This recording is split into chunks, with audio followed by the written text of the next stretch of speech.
সৃষ্টির আদি যিনি, তিনি দেবী আদ্যা শক্তি মহামায়া, মূল প্রকৃতি পরম ব্রহ্ম। তিনি এক, তার প্রকাশ বিভিন্ন, তার কর্তৃক এ বিশ্ব ব্রহ্মাণ্ডের সৃজন। এই জগতের সৃষ্টিকারিণী, ধাত্রী ও সংহারিণী দেবী চণ্ডিকা সচেতন চিন্ময়ী। তিনি নিত্যা, তার আদি নেই, তার প্রাকৃত মূর্তি নেই, এই বিশ্বের প্রকাশ তার মূর্তি। নিত্যা হয়েও অসুরপীড়িত দেবতা রক্ষণে তার আবির্ভাব হয়। ত্রিগুণাতীত অবস্থায় তিনি অনির্বচনীয়া, দেবী স্বয়ং সিদ্ধা, দশ মহাবিদ্যা।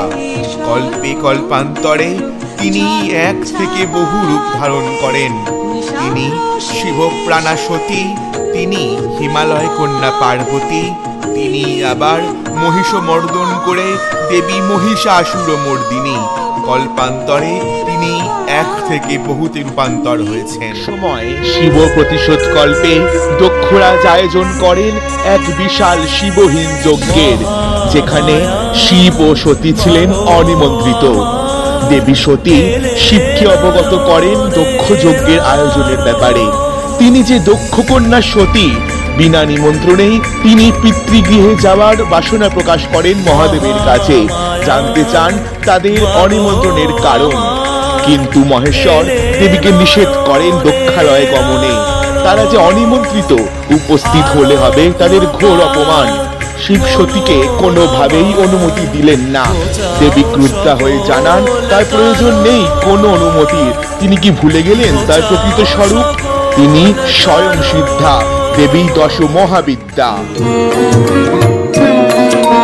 জাগো তুমি জাগো, জাগো দুর্গা, জাগো দশ প্রহরণ ধারিণী। অভয়া শক্তি বল প্রদায়িনী, তুমি জাগো, জাগো তুমি জাগো।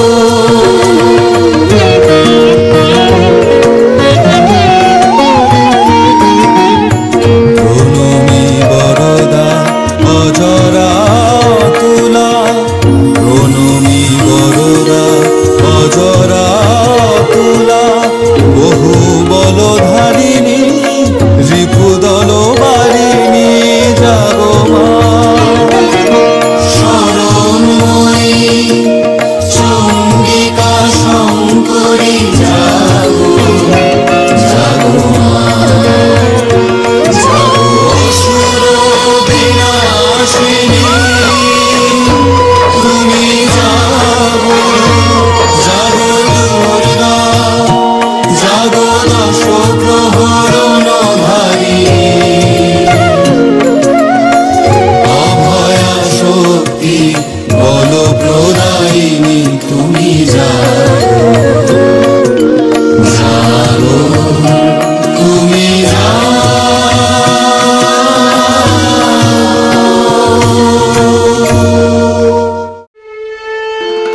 ভয়ঙ্করী রূপের আর এক নাম কালী বা কালিকা। অসুর বধে উন্মত্ত হয়ে ওঠেন দেবী। তখন সে এক ভয়ঙ্করী রূপ, কণ্ঠে নরমুণ্ডের মালা, হাতের খড়গ বারংবার ঝলসে উঠছে। পৃথিবীর বুক তখন রক্তের বন্যায়, মাটি আর দেখা যায় না। দেবীকে নিরস্ত করা যাচ্ছে না, মেতে উঠেছে ধ্বংস লীলায়। কালকে ঠেকায় সাধ্য কাজ, বয়ে চলেছে রক্তের নদী। দেবীর পদভারে পৃথ্বী কম্পমান, ধুলো কম্পিত। কালীকে নিরস্ত করতে না পারলে পৃথিবী ধ্বংস হবে। কোনো উপায় না পেয়ে শিব সেই রক্ত ভেজা মাটিতে লক্ষ্য সাগরে সেজে শুয়ে পড়ে। রক্ত স্রোতের উজানে অলক্ষ্মী এই দেবী শিবের পক্ষে পদস্থাপনা করেন। তৎপরেই লজ্জায় জিভ কেটে দাঁড়িয়ে যান মা। শান্ত হয় তার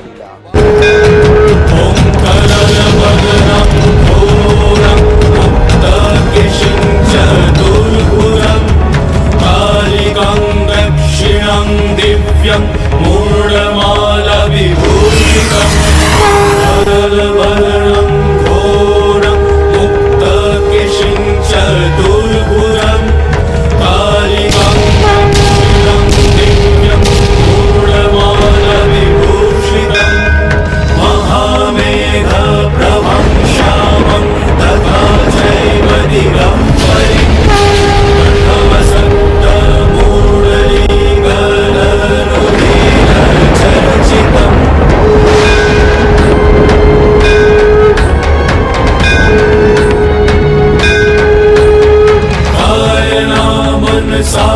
च कर्मणाजत्प्रीतं मया ज्ञानकृतं पापं हर देवी हर प्रिये काली काली महाकाली कालिके पापहारिणी रक्षाकालिके देवी वरदा भयदायिनी जय जय देवी कालिके कालिके परमेश्वरी सर्व सिद्धि करे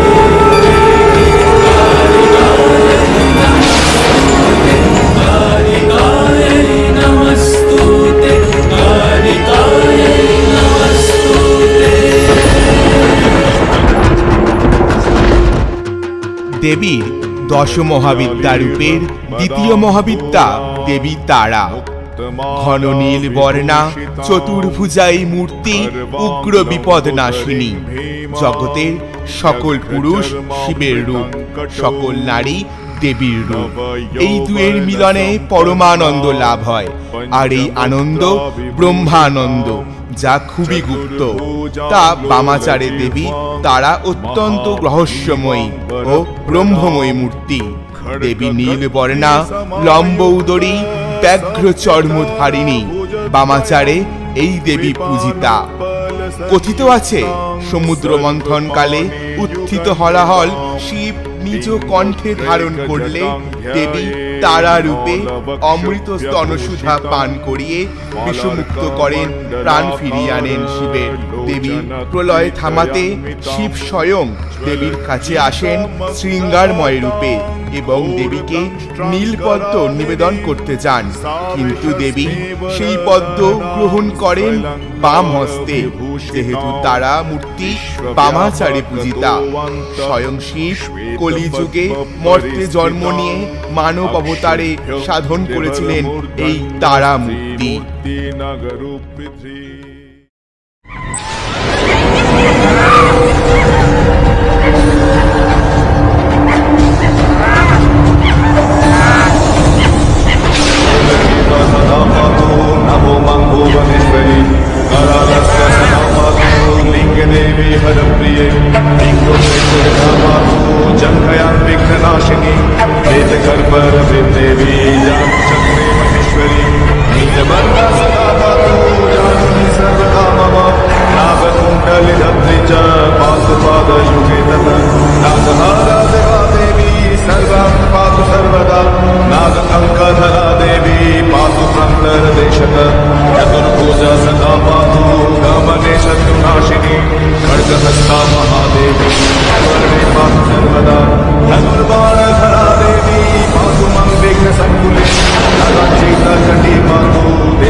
যে ভুবন বাজলো তোমার আলোর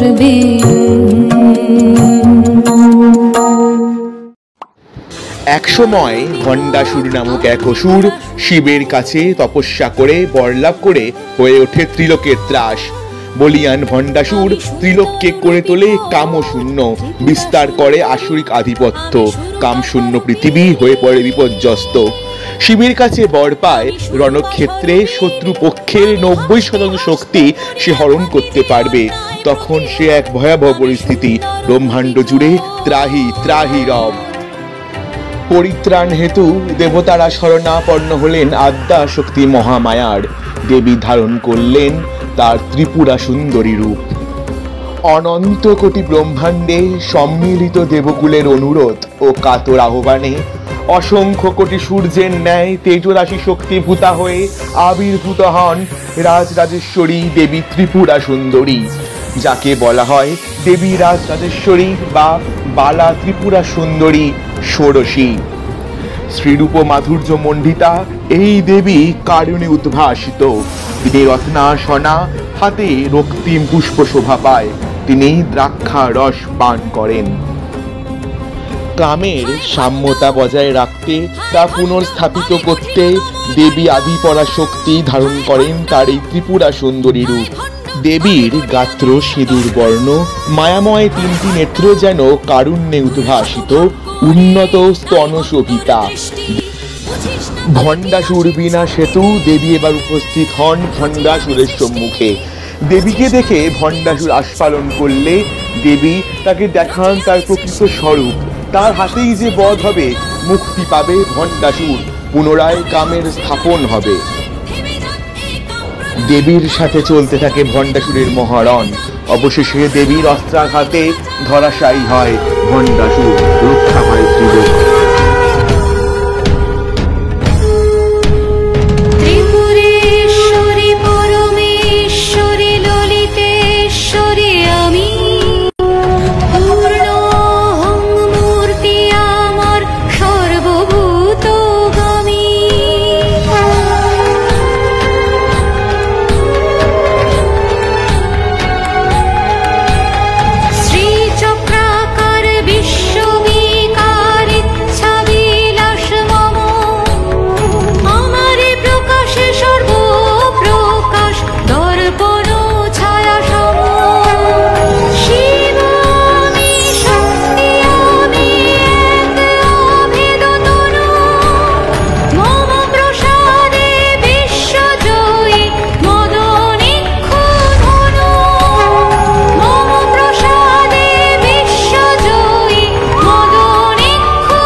একদা এক সময় দেবাদিদেব মহাদেব ও দেবী পার্বতী ছিলেন আলাপচারিতায় রত। তখন হঠাৎই দেবী পার্বতী শিবের পক্ষে দেখতে পান অপরূপ এক নারীর মূর্তি। তৎক্ষণাৎ দেবী জিজ্ঞাসা করেন সেই নারী মূর্তি কার। মহাদেব জানান এ যে তারই ত্রিপুরা সুন্দরী রূপের প্রতিকৃতি, এ যে দেবী পার্বতীরই রূপ। কিন্তু অভিমানী দেবী পার্বতী অভিমানের স্বরে জানান এই মূর্তি তার স্বরূপ নয়। মহাদেব কি ভুলে গেলেন তার প্রকৃত স্বরূপ ভুবনমোহিনী রূপ? দেবী এবার ধারণ করলেন তার ভুবনেশ্বরী রূপ। দেবী শুধুই শিবঘরণী নন, তিনি স্বয়ং শিব জননী পালনকারিণী। দেবী ভুবনেশ্বরী আদি প্রকৃতি কারণ স্বরূপা, সৃষ্টি স্থিতি ও সংহারিণী। তবুও লীলা সম্পাদনের জন্য দেবী শিবপত্নী। পূর্ব প্রতিজ্ঞাবশত দেবী শরীর ধারণ করেন। অতএব সর্বস্ব দেবী, সবই তিনি। দেবী শিবের আদি জননী। দেবীর প্রকৃত রূপ চিনতে পেরে দেবাদিদেব মহাদেব তাকে জানালেন নত মস্তকে প্রণাম। ইনি দেবী ভুবনেশ্বরী। ইনি ইচ্ছা শক্তি আকারে পাশ ও জ্ঞান রূপে অঙ্কুশ ধারণ করেন। নমো চণ্ডী, নমো চণ্ডী, নমো চণ্ডী, নমো চণ্ডী, নমো চণ্ডী, নমো চণ্ডী। জাগো রক্ত বীজনী কিঙ্কিনী, জাগো মহিষাসুর ভীমর্দিনী, জাগো রক্ত বীজনী কিঙ্কিনী, জাগো মহিষাসুর ভীমর্দিনী।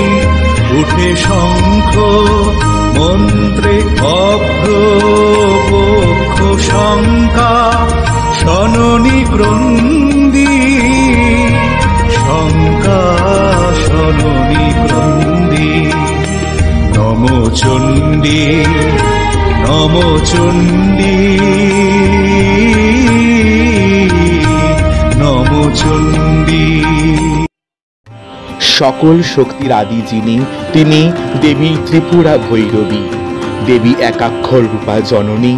দেবী হতেই সমগ্র ভুবন প্রকাশিত, আবার অন্তেই দেবীতেই লীন।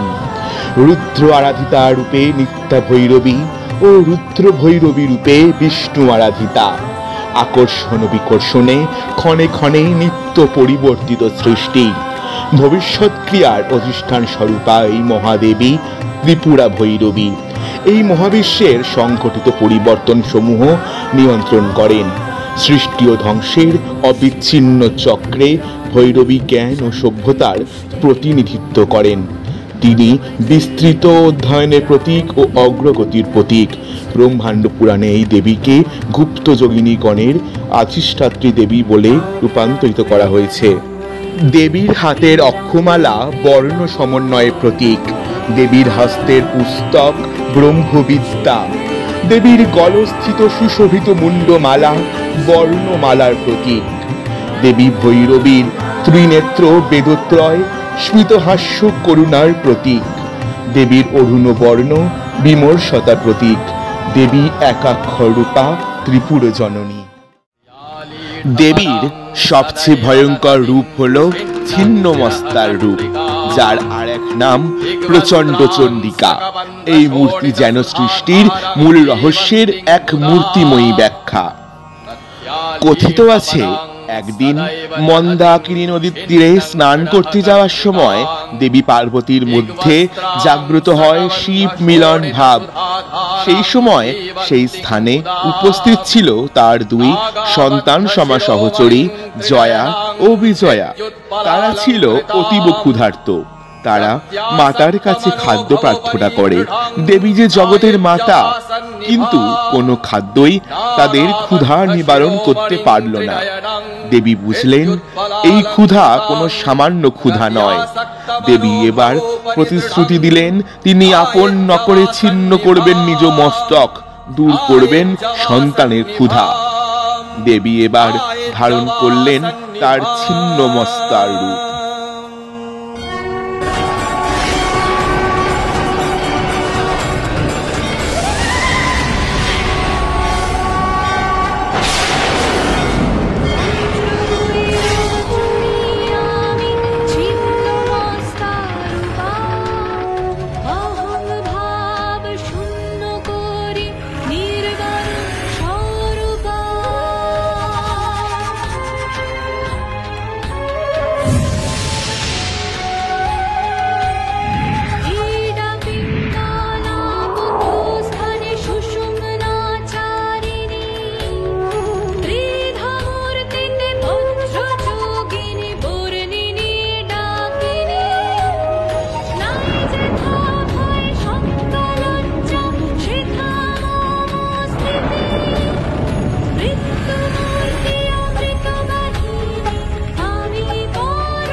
একদা এক সময় কৈলাসে হঠাৎই দেবীর মধ্যে অতি ক্ষুধা ভাব জাগ্রত হয়। দেবী তার ক্ষুধা ভাবের কথা মহাদেবকে জানালে মহাদেব তা কর্ণগোচর করেন না। বারংবার দেবী শিবের কাছে খাদ্য প্রার্থনা করে, তবুও যেন শিব তাকে উপেক্ষা করেন। ধ্যানাবস্থা থাকাকালীন দেবী ক্রুদ্ধা হয়ে তাকে জানান, তিনি যদি তার খাদ্যের ব্যবস্থা না করেন তাহলে দেবী স্বয়ং শিবকেই ভক্ষণ করবেন। তখন এই পৃথিবীতে ছেয়ে আসবে ঘোর অন্ধকারের কালো ছায়া। তখন দেবাদিদেবকে আরো একবার সতর্ক করলেন দেবী।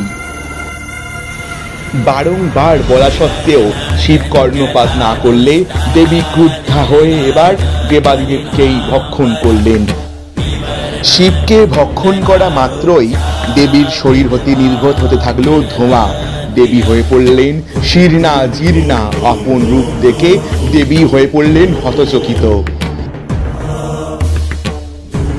দেবী ধূমাবতী অতি উগ্রা, জীর্ণা, অপরিচ্ছন্ন বস্ত্র পরিহিতা, প্রৌঢ়া, লম্বিত পয়োধরা, হস্তে কুলা, অপর হস্তে ঝাঁটা। তার বাতাসে জীবের সকল বিপদ নাশ হয়। ভীতিপ্রদা মূর্তি জীবের দুঃখ নাশে সদা প্রস্তুত। স্বয়ং দেবী তার বৈদভ্যকে আহ্বান করেন। তার কোনো স্বামী বা প্রভু নেই, এজন্য তাকে বিধবা রূপে চিহ্নিত করা হয়। তিনি তার শরীর থেকে উগ্র চণ্ডিকাকে প্রকাশ করেন। হাতে একটি কুলা, অপর হাতে বড় মুদ্রা। তিনি কলহের কারণ, প্রলয় কারণ স্বরূপিনী। তিনি কালের বৃত্তের বাইরে অবস্থিতা। জীবের দীন অবস্থা, ক্ষুধা তৃষ্ণা কলহ এর লীলা শক্তি, ধূম ও চিতার ধোঁয়া এনার পছন্দের, এনার সাধনা অতি গুপ্ত। এক সময় ত্রিলোক জুড়ে সৃষ্টি হয় এক ভয়াবহ ঝড়ের, যেই ঝড়ের দাপটে লন্ড ভণ্ড হতে থাকে স্বর্গ মর্ত পাতাল। সেই বিপদ থেকে রক্ষা পাওয়ার জন্য দেবতাদের পরামর্শে ভগবান শ্রীহরি হরিদ্রা সরোবরের তীরে তপস্যারত হন দেবী মহামায়ার। বিষ্ণুর তপস্যায় তুষ্ট হয়ে দেবী বগলা মুখী রূপে আবির্ভূতা হন এবং জানান তিনি সকল বিপদ থেকে রক্ষা করবেন ত্রিলোককে। এবং বিষ্ণুকে দেবী জানান যে দেবী আরাধনা করবে তার সকল বিপদ নাশ হবে, দেবীর কৃপায় সকল অমঙ্গল সকল বিপদ দূর হবে। ত্রিলোকের পরিত্রাণ হেতু দেবী এবার তার সমগ্র শক্তি দিয়ে স্থিমিত করলেন সেই প্রলয়ঙ্করী ঝড়, রক্ষা পেল ত্রিলোক। আবার মদনাসুরের অত্যাচারে ত্রিলোক জর্জরিত হয়ে উঠলে দেবতাদের কাতর প্রার্থনায় দেবী বগলামুখী মদনাসুরকে স্তম্ভন করেন, দমন করেন, তার জিহ্বা ছিন্ন করে। এই রূপে দেবী মদনাসুরমর্দিনী। দেবীর আশীর্বাদে যা নয় হয়কে নয় ও নয়কে হয় হয়, তার ইচ্ছায় দিন ও রাত সংঘটিত হয়। দেবীর আশীর্বাদেই জয় পরাজয় আর পরাজয় জয় পরিণত হয়। এই রূপে দেবী সর্বশত্রু বিনাশিনী। এক সময় দেবী পার্বতী পিতৃগৃহে গেলে একাকী সময় অতিবাহিত করছিলেন। এমন সময় দেবাদিদেব মহাদেব শাঁখারি ছদ্মবেশে আসেন হিমালয় গৃহে। দেবী পার্বতী শাঁখারি কাছ থেকে শাঁখা কিনতে চান। দেবাদিদেব শাঁখারি বেশে দেবী পার্বতীকে শাঁখা পরাতে যান, কিন্তু শাঁখার দাম জিজ্ঞাসা করলে শিব জানান শাঁখার দাম শুধুই ভালোবাসা। তখন দেবী পার্বতী জানান তার এত বড় আস্পর্ধা, তিনি শিব জায়া, তাকে কামনা করেন তিনি। কিছুক্ষণ পর দেবী বুঝতে পারেন স্বয়ং শিবই তার সম্মুখ উপস্থিত হয়েছেন। দেবী শিবকে জানান তার রাত্রিবেলা পিতৃগৃহে অশোক বনে প্রতিক্রিয়া করতে আসার জন্য, তিনি অপেক্ষা করবেন রাতের বেলায়। দেবীর কথা মতন শাঁখারি রাত্রিবেলায় আসেন সেই অশোক বনে। সেখানে এসে দেখেন এক ভয়প্রদার নারী মূর্তি, চারিদিকে রক্ত মাংস নরখুলি। তারপরই ঘটে সেই ঘটনা, সেই ভয়ঙ্করী নারী মূর্তি হঠাৎই শাঁখারিকে আঘাত করে, পাশ দিয়ে তাকে বেঁধে ফেলেন, তারপর খড়গ দিয়ে তার গলা কাটতে উদ্যত হন। দেবী বোঝেন এই নিশ্চয়ই কৌতুক রস। তখন শিব তার স্বরূপ ধারণ করলেন এবং দেবী শিবকে চিনতে পেরে তিনি ক্ষমা প্রার্থনা করলেন। এভাবেই চলতে থাকল কৌতুক ক্রিয়া। অবশেষে শিব ও পার্বতী উভয়ের প্রকৃত রূপ ধারণ করেন এবং একে অপরের কাছে ক্ষমা প্রার্থনা করে হিমালয়ে ফিরে যান। এই দেবী মাতঙ্গী রূপে পরিচিতা।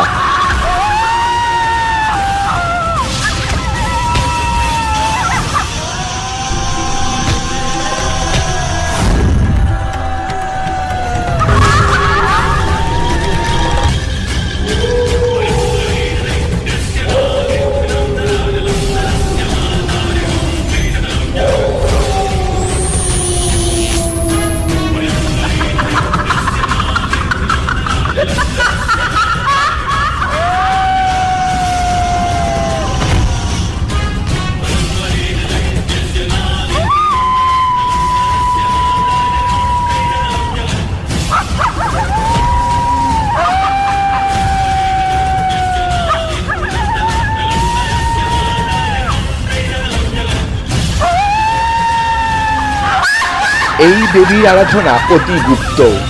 ইনি মহা সরস্বতী রূপেও খ্যাতা। এনার প্রসাদ উচ্ছিষ্ট খাদ্য। শ্মশানচারীরা এনার পূজা করে থাকেন। দেবীর অন্তিম মহাবিদ্যা শান্তি প্রদায়িনী কমলা। তিনি মহালক্ষ্মী রূপেও পরিচিতা। তিনি আবার শুম্ভ নিশুম্ভ বিনাশিনী স্থূল সূক্ষ্ম মহারুদ্র। দুর্বাসার অভিশাপে স্বর্গলোক লক্ষ্মীহীন হলে দেবতারা বিষ্ণুর পরামর্শে সমুদ্র মন্থনের আয়োজন করেন। দেবাসুরের কল্পে সমুদ্র মন্থনকালে আবির্ভূত হন দেবী মহালক্ষ্মী। তিনি বিষ্ণুর শক্তি, মহাশক্তি, সৌভাগ্যদায়ী পরম ব্রহ্ম, শ্বেতহস্তি দ্বারা অমৃত স্নাতা। দেবী কমলা জগতের শান্তি প্রতিষ্ঠার অধিষ্ঠাত্রী দেবী। তার আরাধনায় গৃহ শান্তি, পরম বৈভব লাভ হয়। তুমি মা মহালক্ষ্মী, ত্রিলোক পালনকারিণী, কমলা বসুধা তুমি, কাম অভীষ্ট দায়িনী।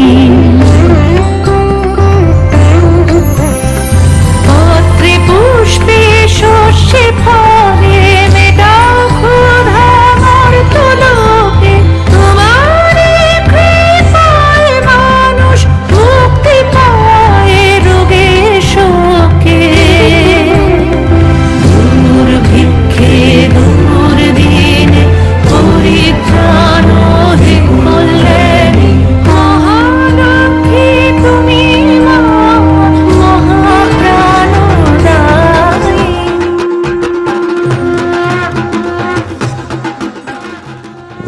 আজ মাতৃপক্ষের সূচনা, বাংলার ঘরে ঘরে আজ আনন্দের স্রোত। সূচনা, বাংলার ঘরে ঘরে আজ আনন্দের স্রোত।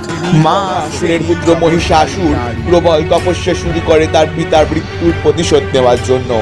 সে এক কঠিনতম তপস্যা।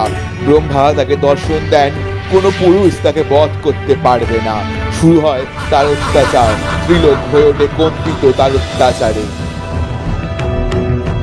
মহিষাসুর, আমি মহিষাসুর। হে মহাকাল, দেবতারা সাবধান, সংহারের সে প্রহর। নয় আতুর মহিষাসুর, আমি মহিষাসুর। আমি কেড়ে নেব স্বর্গপুর, আমি দেব বংশ করিব ধ্বংস, ভাঙিব চূর্য। আমি মহিষাসুর।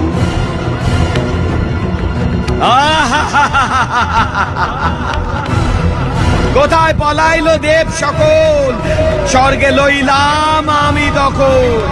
অসুর হইয়া স্বর্গরাজ, মহিষাসুর হইয়াছে সন্ত্রাসগণ শরণাপন্ন হলেন ত্রিদেবের। ত্রিদেব ঠিক করলেন দেবতাদের সম্মিলিত তেজপুঞ্জ থেকে জাগ্রত করবেন দেবী মহিষাসুরমর্দিনীকে। মহেশ্বর, বিষ্ণু, ব্রহ্মা ও অন্যান্য দেবগণের তেজ রাশি হতে আবির্ভূতা হলেন মহিষাসুরমর্দিনী। মহাদেবের তেজে গড়ে ওঠে দেবীর মুখমণ্ডল, যমের তেজে কেশপাশ, বিষ্ণুর তেজে তার বাহুসমূহ, চন্দ্রের তেজে তার স্তনযুগল, ইন্দ্রের তেজে শরীরের মধ্যভাগ, বরুণ তেজে জঙ্ঘা উরুদ্বয়, ব্রহ্মার তেজে সৃষ্টি হলো দেবীর পদযুগল, কুবেরের তেজে নাসিকা, বন্যীর তেজে তিনটি চক্ষু উৎপন্ন হলো। দেবতারা নানা অস্ত্রে সজ্জিতা করলেন দেবীকে। দেবগণের সমষ্টিভূত তেজপুঞ্জ এক বরবর্ণিনী শক্তি স্বরূপিণী দেবী মূর্তি ধারণ করল। এই দেবী জানন শ্বেতবর্ণ, নেত্র কৃষ্ণবর্ণ, অধর পল্লব আরক্তিম ও করতলদ্বয় তাম্রাভ। তিনি কখনো বা সহস্র ভুজা, কখনো বা অষ্টাদশ ভুজা রূপে প্রকাশিত হতে লাগলেন। এই ভীমকান্ত রূপিণী দেবী ত্রিগুণা মহালক্ষ্মী, তিনি আদ্যা মহাশক্তি মহাদেবীর মহামহিমময়ের আবির্ভাবে বরণগীত ধ্বনিত হয়ে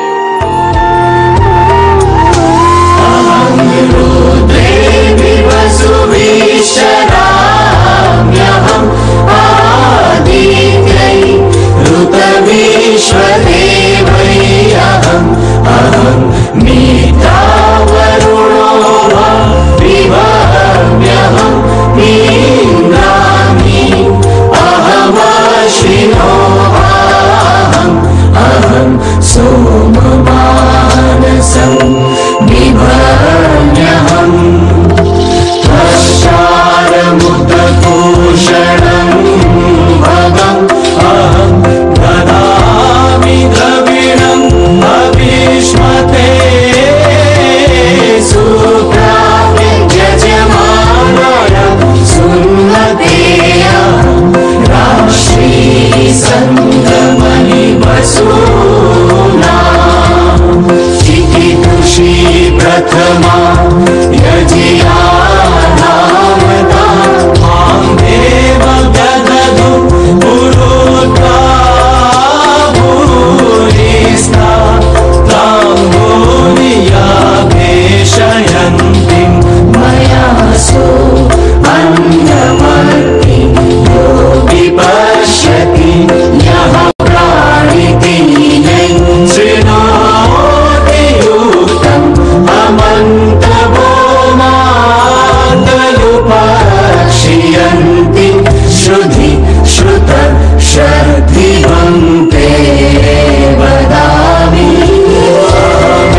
মূর্তি পরিগ্রহ করে শঙ্খে দিলেন ফুৎকার। দেবীর রণ আহ্বান শব্দ অনুসরণ করে সসৈন্যে ধাবমান হলো মহাবলশালী মহিষাসুর। অসুররাজ লক্ষ্য করলেন মহালক্ষ্মী দেবীর তেজ প্রভায় ত্রিলোক জ্যোতির্ময়, তার মুকুট গগন চুম্বন করেছে। পদভরে পৃথিবী আনদা আর ধনুক টঙ্কারে রসাতল প্রকম্পিত। দেব সেনাপতি মহাশক্তির জয় মন্ত্রের গুণে দেবীকে দান করলেন মহাপ্রীতি। দেবীর সঙ্গে মহিষাসুরের প্রবল সংগ্রাম আরম্ভ হলো। দেবীর অস্ত্র প্রহারে দৈত্য সেনা ছিন্ন ভিন্ন হতে লাগলো। মহিষাসুর ক্ষণে ক্ষণে রূপ পরিবর্তন করে নানা কৌশল বিস্তার করে মহিষ থেকে হস্তি রূপ ধারণ করলেন। আবার সিংহরূপী দৈত্যের রণন্মত্ততা দেবী প্রশমিত করলেন। পুনরায় নয়ন বিমোহন পুরুষ বেশে আত্মপ্রকাশ করলে ওই ঐন্দ্রজালিক দেবীর রূর প্রত্যাখ্যান পেয়ে আবার মহিষ মূর্তি গ্রহণ করলেন। রণবাদ্য দিকে দিগন্তরে নিনাদিত চতুরঙ্গ নিয়ে অসুরেশ্বর দেবীকে পরাজিত করবার মানস উল্লসিত। দেবীর বাহনে সিংহরাজে দাবাগ্নির মতো সমস্ত রণক্ষেত্রে শত্রু নিবারণে দুর্নিবার হয়ে উঠল। নানা প্রহরণ ধারিণী দেবী দুর্গা মধুপান করতে করতে মহিষাসুরকে সদম্বে বললেন, গর্জ গর্জ ক্ষণং মূঢ়া মধুয়াবৎ পিবাম্যহম ময়া ত্বয়ি হতাত্রৈব গর্জিষ্যন্ত্যাসু দেবতা।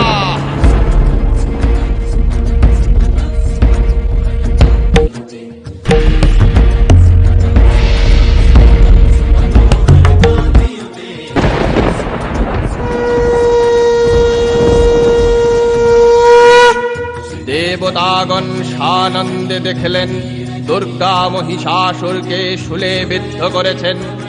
আর খড়্গ নিপাতে দৈত্যের মস্তক ভুলুণ্ঠিত। তখন অসুর নাশিনী দেবী মহালক্ষ্মীর আরাধনা গীতি সুষমা যাবা পৃথিবীতে পরিব্যাপ্ত হলো।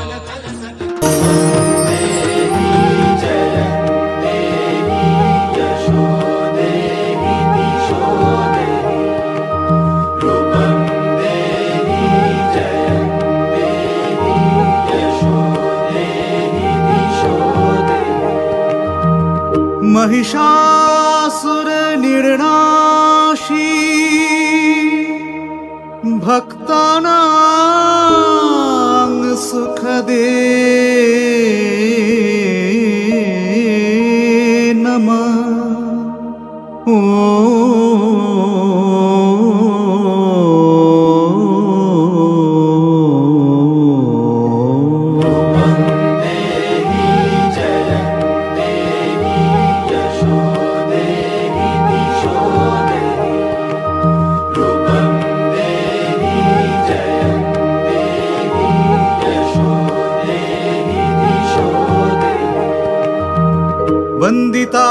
वन्दिताङ्घ्रियुगे देवी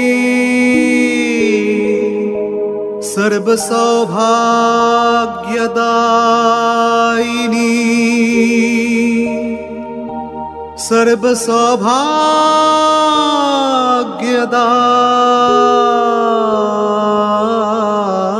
सर्वसौभाग्यदायिनी।